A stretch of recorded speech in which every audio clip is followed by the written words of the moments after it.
The judge overseeing the Fulton County election interference case has some major decisions before him as he's weighing whether or not District Attorney Fani Willis and Special Prosecutor Nathan Wade should be disqualified from the case against former President Trump and others accused of interfering with the 2020 election. Now, attorneys have argued the two are unable to impartially prosecute the case after engaging in a romantic relationship and allegedly financially benefiting from it.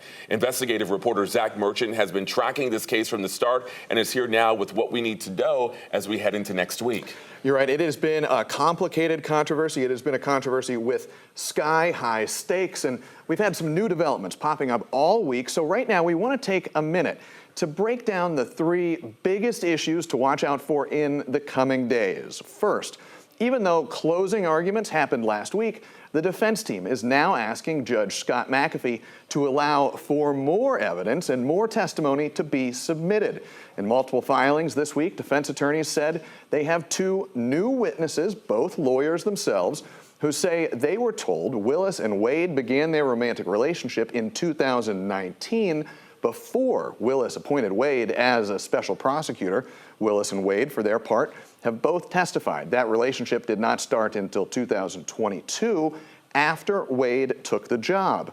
Second, the state has asked, perhaps unsurprisingly, has asked the judge to keep those witnesses out of the record. In a filing earlier this week, DA Willis said the record is already closed and suggested the defense effort was an attempt to try the case in the public eye and to embarrass the district attorney. Third, the judge now has some decisions to make, specifically two of them.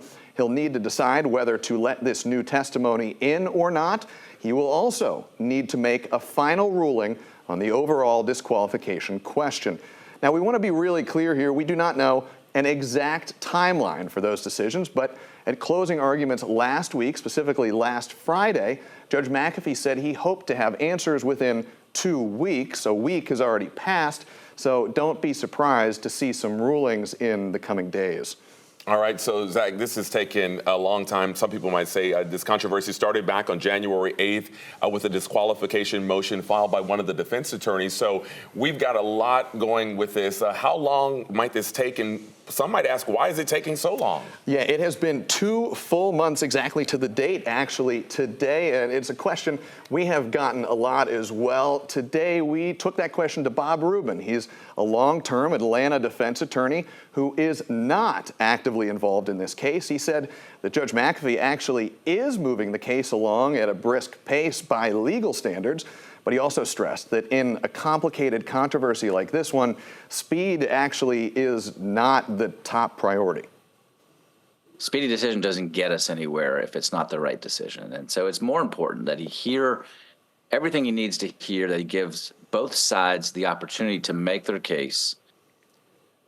And if Judge McAfee's timeline holds, we should have some more answers in the case by next week, perhaps as early as the first few days. All right, we know you'll keep us posted. Zach Merchant, thanks so much. Of course.